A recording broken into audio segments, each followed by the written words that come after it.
Hello, everybody. Today we're going to be reading some of Plato's laws. I'm just going to share my screen.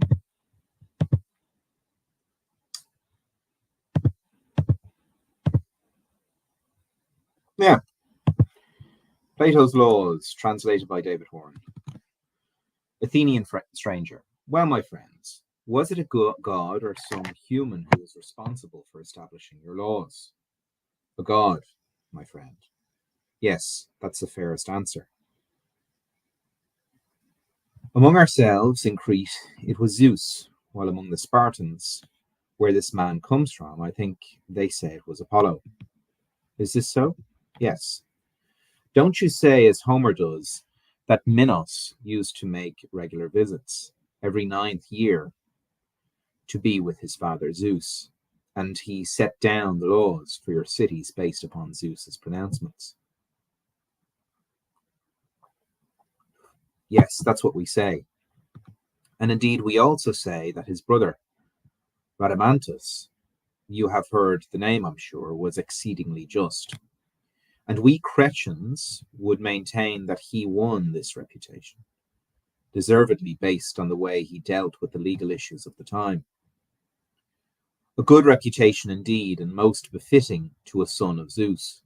And since yourself and this man have been brought up under such lawful customs as these, I presume that spending time now listening to one another speak about civic affairs and laws would not be an unpleasant prospect, and we proceed on our journey.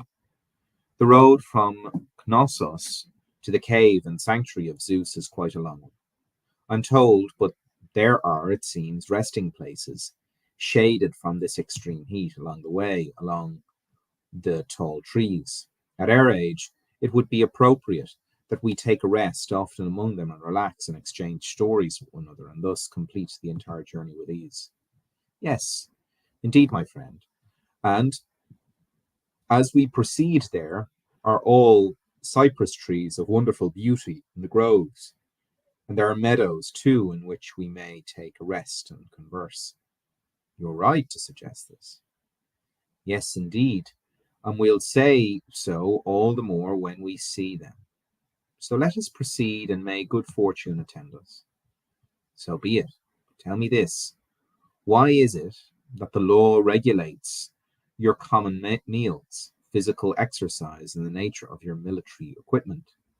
Well, my friend, I think that your arrangements are easy for anyone to understand. Indeed, the entire Cretan countryside is not, as you see, flat like Thessaly, and so they make more use of horses, while we are runners, since our territory is rugged and more suited to exercise that involves running.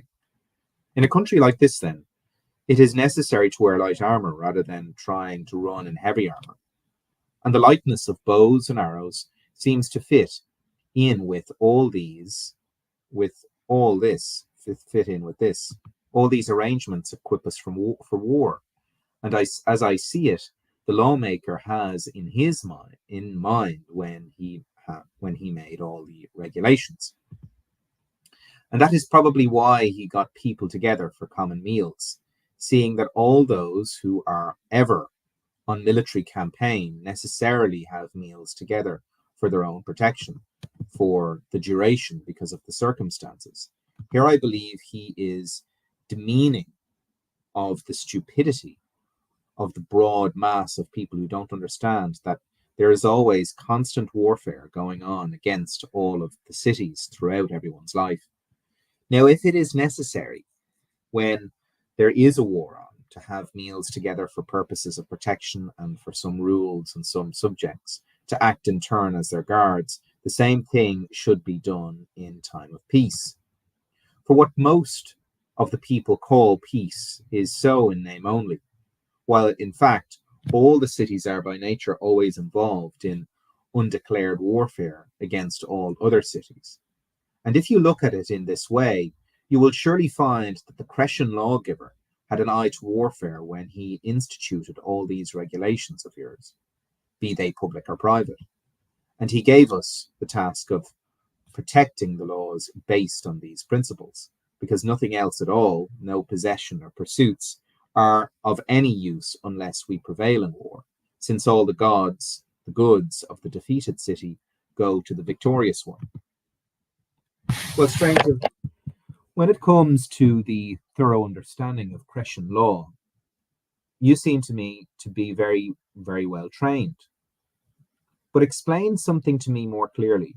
The definition you gave of a well-governed city seems to me to be saying what it should be organized, that it should be organized and managed so that it is victorious in war against other cities. Is this so? Yes, indeed. And I believe that this man here agrees with this. Heavens, how could any Spartan say otherwise? Now, although this is true of a city in relation to another city, does something different apply to a village in relation to another village? No, it's all the same. Yes. What about one household in the village in relation to another and one man against another? Is it the same? The same. And what about the man himself in relation to himself? Should he think of himself as an enemy? Or what do we say in that case? O Athenian stranger, I am not prepared to refer to you as a mere inhabitant of Attica, for I think you really deserve to be named after the goddess, since you have brought the argument back to its source and made it clearer. As a result, you will easily discover that we were right to say just now that all are enemies to all, at the level of community or the individual, and each individual is an enemy of himself. That's surprising. What do you mean? He himself winning a victory over himself, my friend, is the first and the best of all victories, while he himself being defeated by himself is the worst and most shameful defeat of all. Indeed, these statements are indicating that there is a war going on in each of us against our own selves. Well, let's turn the argument around again. For since each one of us is both better than himself and worse than himself, should we maintain that the same holds for a household, a village, a city, or not? Are you asking about being better than itself or worse than itself?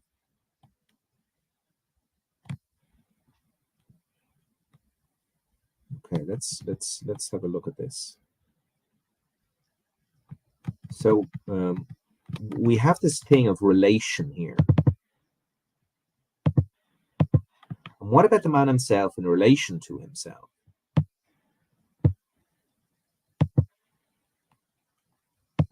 I'm not prepared to refer to you as a mere inhabitant of Attica, for I think you really deserve to be named after the goddess, since you have brought the argument back to its source and made it clearer. As a result, you will easily discover that we were right to say just now that all are enemies to all at the level of community. All are enemies to all at the level of community or the individual, and each individual is an enemy of itself. That's surprising. What do you mean? He himself, winning a victory over himself, my friend, is the first and best of all victories, while he himself, being defeated by himself, is the worst and most shameful of all. Indeed, these statements are indicating that there is a war going on in each of us against our own selves. Well, let's turn the argument around again. For since each one of us is both better than himself and worse than himself, should we maintain that the same holds for a household, a village, and a city, or not? Are you asking about being better than itself or worse than itself? Yes. And you are right to ask, for this certainly is the case, very much so, especially in cities. For in any city where the superior people win a victory over the majority who are inferior, the city may rightly be said to be better than itself, and the city may quite justly be praised for such a victory. And the opposite applies under the opposite circumstance.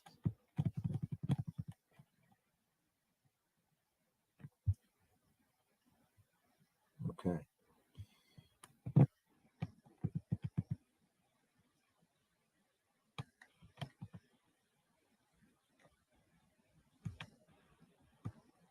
So we go from the household.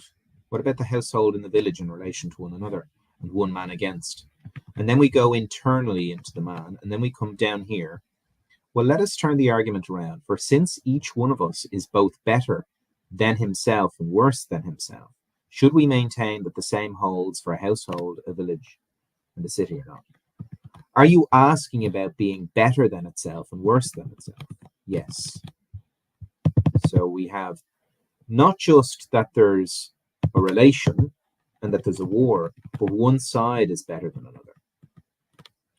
And you have to, in a city, for example, in a city where the superior people win in the victory over the majority who are inferior. And it's interesting that Plato, or has, so on page 3, he has Clinias say that for in any city where the superior win a victory over the majority who are inferior, so the minority are better than the majority.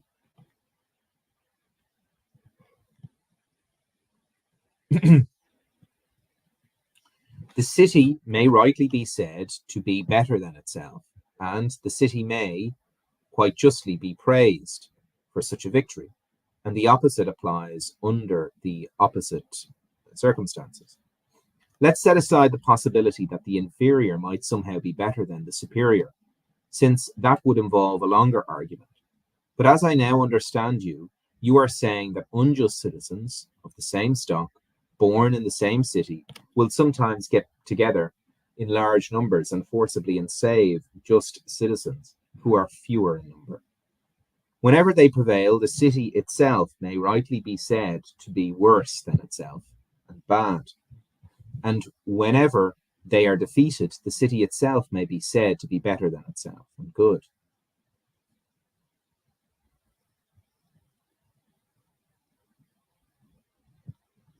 Yeah. So let's set aside the possibility that the inferior might somehow be better than the superior, since that would involve a longer argument. But as I would now understand, you are saying that that unjust citizens of the same stock, born in the same city, will sometimes get together in large numbers and forcibly enslave the just citizens who are fewer in number. Whenever they prevail, the city itself may rightly be said to be worse than itself and bad. And whenever they are defeated, the city may be said to be better than itself and good. What you are describing is very strange. Nevertheless, we have to agree that this is so.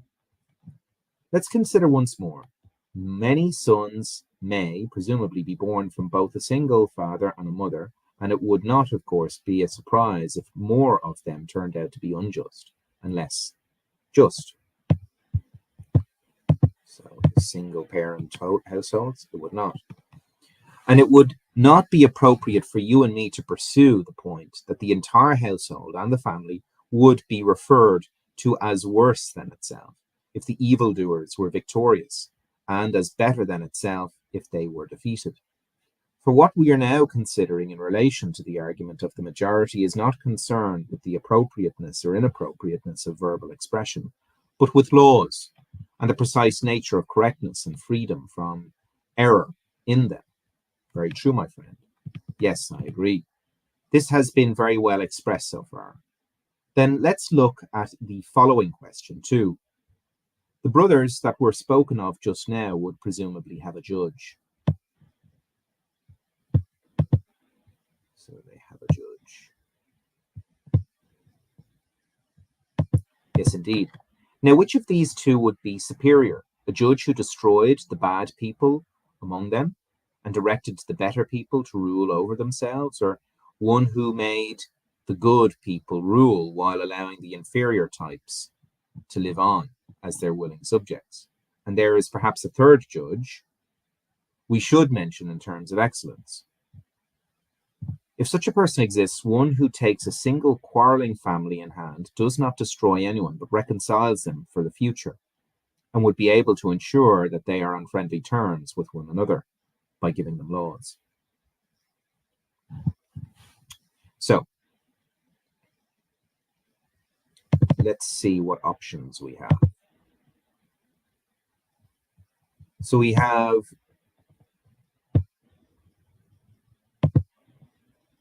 some aspects here. We have a judge who destroys the bad people among them and directed the better people to rule over themselves. So that's the first one.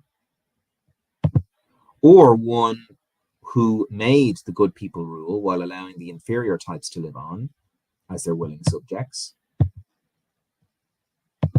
And there is a third judge we should mention in terms of excellence. If such a person exists, one who takes a single quarreling family in hand and does not destroy anyone, but reconciles them for the future, and will be able to ensure that they are on friendly terms with one another by giving them laws.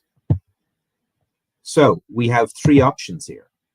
The judge destroys the bad people among them and directed the better people to rule over them.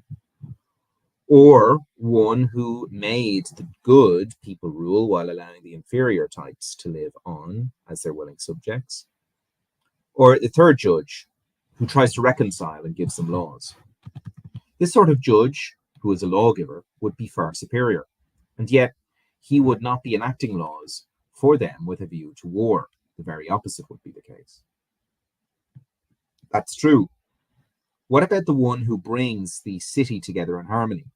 Does he order the life of the city with a view to external warfare rather than looking out for warfare that arises from time to time within the city, which is called faction? And this is something that no one ever wants in his own city. And when it arises, he wants to be eliminated as quickly as possible. He'll look out for faction, of course. What if faction were to come to a peaceful end because some people had been destroyed while others had been victorious? Would that be preferable to reconciliation of the faction and having to turn the thoughts then to external enemies in friendship and peace with one another?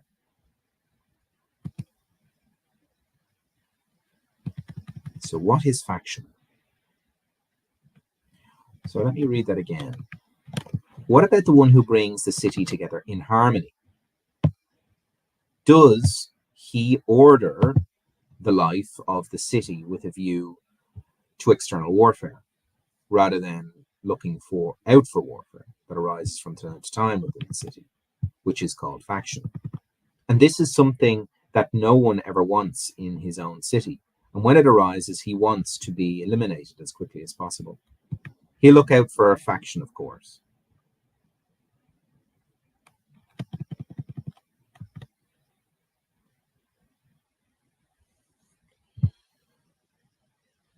So rather than looking for warfare, out for warfare that arises from time to time within the city, which is called faction. So warfare that arises within the city is called, we'd say it today, factionalism. And this is something that no one ever wants in his own city. And when it arises, he wants to be eliminated as quickly as possible. So potentially civil war. What if faction were to come to a peaceful end because some people had been destroyed while others had been victorious? Would that be preferable to reconciliation of the faction and having to turn their thoughts then to external enemies in friendship and peace with one another? In the case of their own city, the reconciliation is what everyone would prefer. Doesn't the same apply to the lawgiver? Of course. And wouldn't every lawgiver institute all the regulations for the sake of what's best? How could he do otherwise? And what's best is neither warfare nor faction. It would be terrible if we needed these. What's best is peace and friendly disposition towards one another at the same time.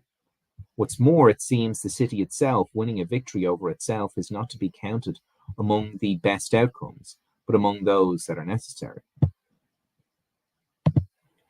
It's as if someone were to think that a sick body that had undergone medical purgation was then in the best possible condition and did not pay any attention to a body that did not need any treatment at all. In like manner, no one would ever become a true statesman by focusing exclusively upon external warfare as a means of ensuring the happiness of the city and of the individual. Nor would he ever be a lawgiver in the strict sense of the word unless he instituted laws relating to warfare for the sake of peace rather than instituting laws relating to peace for the sake of warfare. It appears somehow that this argument of yours, my friend, has been formulated correctly, And yet I wonder if the regulations here and those in Sparta too have not been enacted in all seriousness for the sake of warfare. Perhaps so, yet we should not do battle with them aggressively, but question them gently about the issue, since we are most serious about all of this, and so are they. Following along with my argument then, at any rate, let's introduce Tyrrheus, an Athenian by birth, who later became a Spartan of Sparta. He, of all men, was particularly interested in these matters, and he said that I would make no mention of a man or take account of him, even if he were the wealthiest of men, said he, even if he possessed good aplenty. And here he lists almost all of them. He turned out to be consistently excellent in warfare. I presume that you have heard these poems too. Well, I am sure that your friend here has his fill of them. I certainly have. Yes, indeed. And they have reached us here too, imported from Sparta. Come on then. Let's question this poet together in some such manner as this. O Tyrrheus, you are surely the most divine of poets, for you seem to us to be the wise and good indeed, because you have sung the praises of those who excel in war, and you have excelled in doing so. Now I myself and this man and Plinius of Knossos are already in full agreement with you on this matter. And so we think, but we would like to know for certain whether or not we are both talking about the same people. So tell us, do you think for certain, as we do, that there are two kinds of warfare, or what do you think? In response to this, I believe even a far lesser man than Tyrrheus would state the truth, that there are two, one which all of us call faction, which is the most bitter of all kinds of warfare, and we ourselves said just now. And we shall all propose, I believe, that the other kind of warfare is what we engage in when quarreling with other peoples externally, and this is much milder than internal faction. Of course. Come on then. Which warfare are you praising? And which men did you praise so highly or criticize? It seems it was the men involved in external warfare. For you say in your poems that you simply can't stand the sort of men who shrink at the sight of blood-drenched slaughter and won't grapple with the enemies at close quarters. After all this, shouldn't we also say that, quote, it seems, Tyrrheus, that you lavish most praise on those who achieve fame in external warfare against foreigners? I presume he would agree with this and accept the point. Of course. But although these men are good, we maintain that those who excel conspicuously in the greatest warfare are better by far. And we have a poet as witness to this too, Theogonus, a citizen of Megara in Sicily, who says, in a bitter contest, a faithful man is worth his weight in gold, Cyrus. In a bitter contest, a faithful man, a loyal man, is worth his weight in gold, Cyrus. We maintain then that this man turns out to be altogether better than the other man in more bitter warfare. He is better to much the same extent as justice, sound-mindedness, and wisdom combined with courage are better than courage just by itself. So we have wisdom combined with courage. Well, we have four. Justice, sound-mindedness, and wisdom combined with courage. For faith and soundness in the midst of a faction would never arise in the absence of overall excellence. But in the external warfare that Tyrrheus speaks of, there are vast numbers of mercenaries ready and willing to stand their ground and die fighting, almost all of whom turn out to be reckless, unjust, arrogant, and devoid of intelligence, with some few exceptions. Well, where will this present argument of ours finally lead? And what precise point is it trying to make by saying all this? Obviously, it is this: the God-inspired lawgiver of this country, and any lawgiver who confers even a little benefit always institutes laws while looking above all to nothing else except the very greatest excellence. This, according to Theogonus, is faithfulness in the midst of danger, which may be called perfect justice. But what Tyrrheus, for his part, has praised most, although it is noble, and has been appropriately glorified by the poet, should nevertheless, properly speaking, be placed forth in terms of status and respect. It commands. My friend, we are relegating our own lawgiver to the lowest rank. No, my friend, we are not doing it to him. We are relegating ourselves whenever we believe that, like Kyrgyz and Minos, instituted all the regulations here in Sparta, mainly with a view to warfare. How should we have spoken of this? In a way that is true and just, I believe, since we are conversing on behalf of a divine personage. We should not say that he instituted laws with a view to a portion of excellence, and the most commonplace portion at that, but with a view to excellence in its entirety. And we should say that he sought to institute the laws kind by kind, but not the kinds proposed by those who institute laws nowadays. For at present, each seeks to propose whatever kind he needs. So one person is concerned with inheritances and heiresses, another with assaults, others with countless other cases like these. But we maintain that the search for laws, when properly conducted, proceeds just as we have now begun. And I thoroughly admire your attempt to explain the laws for beginning with excellence, and saying that the lawgiver instituted the laws for the sake of this is correct.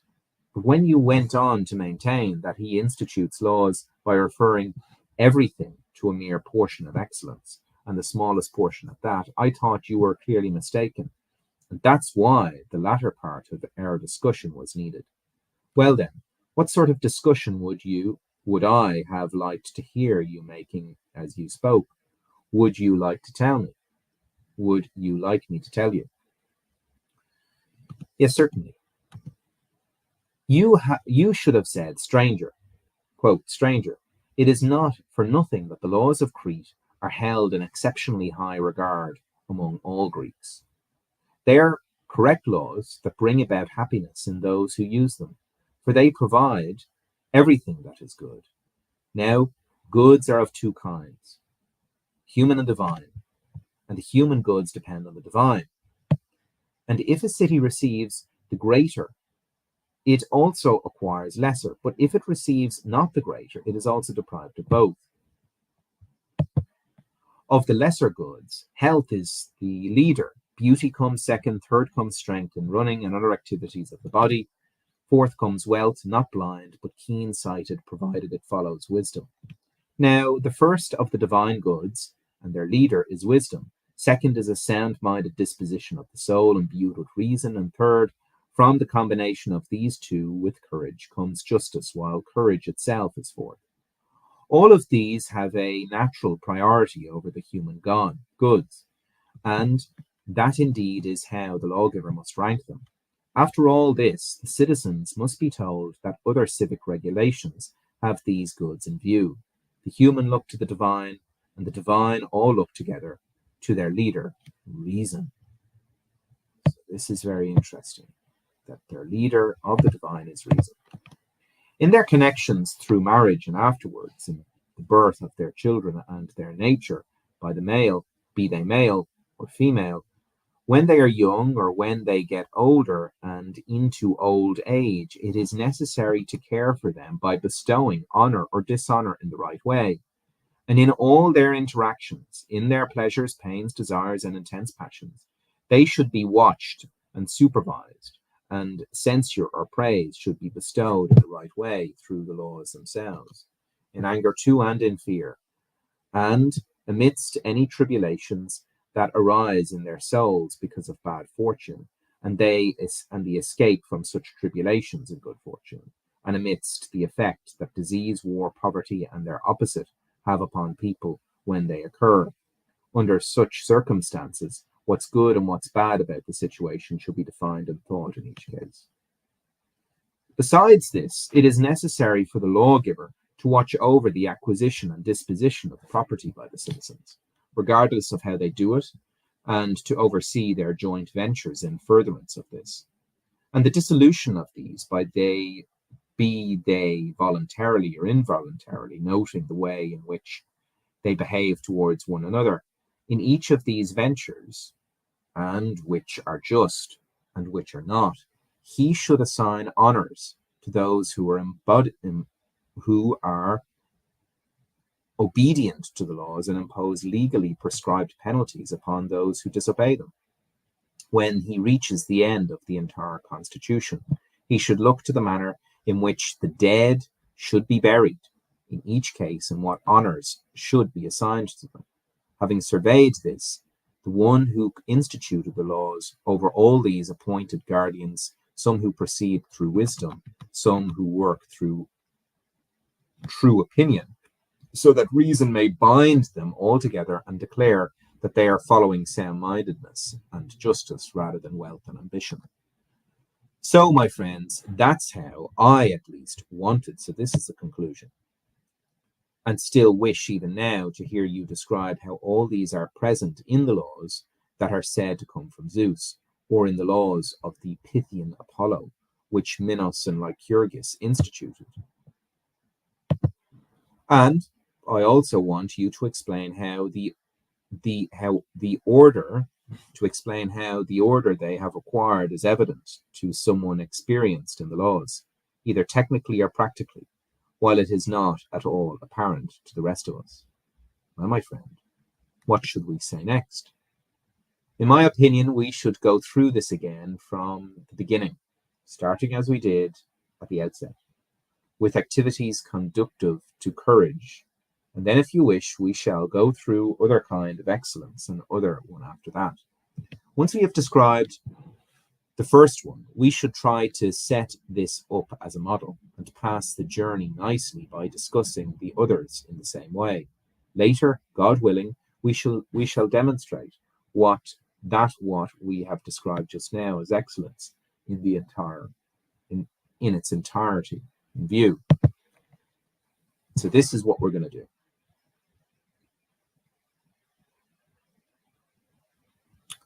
That's a good suggestion. Let us try to put our friend here, who praises Zeus, to the test. I shall also try to test yourself and myself, since the argument is common to us all. So tell me, do we maintain that the common meal and physical training were devised by the lawgiver for the purposes of warfare? Yes. And what comes third and fourth? For it may perhaps be necessary in the case of the rest of excellence to rank the parts, or whatever they should be called, in this way, as long as our meaning is clear. Well, I myself, and anyone from Sparta, would say that he devised hunting third. We should try to say what comes fourth or fifth if we can. In fourth place, I would still try to argue, lies the endurance of pain, which is so important to us, both in our boxing matches and in the robberies we devise, in which there is also a lot of physical violence. Then there is our so-called secret service, which involves a lot of pain, but teaches endurance wonderfully. They go without shoes in winter, sleeping on the ground, wandering through the entire countryside, by day and by night, looking after themselves without any attendance. Our naked games, too, are formidable tests of endurance, battling against the raging heat of summer. And there are so many other examples that someone who tried to recite them all would almost never stop. Well said, Spartan stranger. But come now, what would we propose courage is? Is it simply, as you say, doing battle but only against fears and pains? Or is it set against desires and pleasures too, and against certain formidable corrupting flatteries that soften the hearts even of those who think they are above this sort of thing? Yes, that's what I think. It is set against them all. Well, if we recall the earlier arguments, this man here spoke of a city that is worse than itself, and of such a man too is this so stranger of Knossos. Very much so. And we are now saying that the man who is worse than the pains is bad, or is the man who is worse than the pleasures bad too? In my opinion, the one who is worse than the pleasures is more so. Indeed, we all say, presumably, that someone who is ruled by pleasure is worse than himself, shamefully so, rather than someone who is ruled by pains.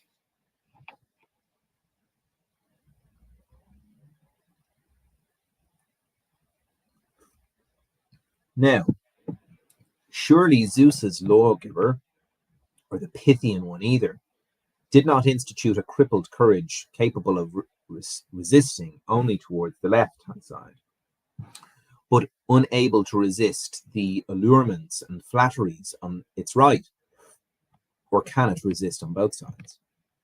On both sides, I would say. Then let's say once more what formal activities of both their cities involve tasting the pleasures rather than avoiding them, just as other activities did not avoid pains, but immersed within them and used honor to compel, to persuade people to rule over their pains. Where then in the laws is the same arrangement in relation to the pleasures. Let's say what this arrangement of yours is that makes the same people courageous in like manner in the face of pains and in the face of pleasures, winning victories over what they should and never coming off worse against their own closest and harshest enemies. Well, stranger, although I was able to describe, as I did, many laws that are set against pains, I would probably not be so well provided with significant or obvious instances if I had to speak about pleasures, but I might come up with some minor instances. Nor could I myself point to an obvious instance of this sort of the laws of Crete. Best of strangers, that is no surprise. But if any one of us is going to censure anything about each other's own domestic laws because he wishes to discern the truth and what's best too, we should accept one another's censures submissively and not make difficulties. Right, said the stranger. We should heed that. Yes, Clinias. It wouldn't be appropriate for men of our age to make difficulties. Indeed, it would not. Whether or not someone is right to criticize the constitution of Crete or Sparta is another matter. However, when it comes to the view expressed by most people, I am probably better able to state them than either of you. If your laws have indeed been arranged properly, one of the best laws would be that no young person may conduct an inquiry as to which laws are worthy and which are not, but all must declare together with one voice from a single mouth that all is well with what the gods have ordained. If anyone says otherwise, he is not given a hearing at all. Yet if any old person has some issue on his mind about your laws, he presents arguments of this sort to someone in authority, someone of his own age, with no persons present, no young persons present. What you're saying is quite correct, stranger. And although you are far removed in time from whoever instituted them, it seems you have now guessed this thinking on the matter quite well. Like a prophet, you really are speaking the truth. Okay, so that is very interesting.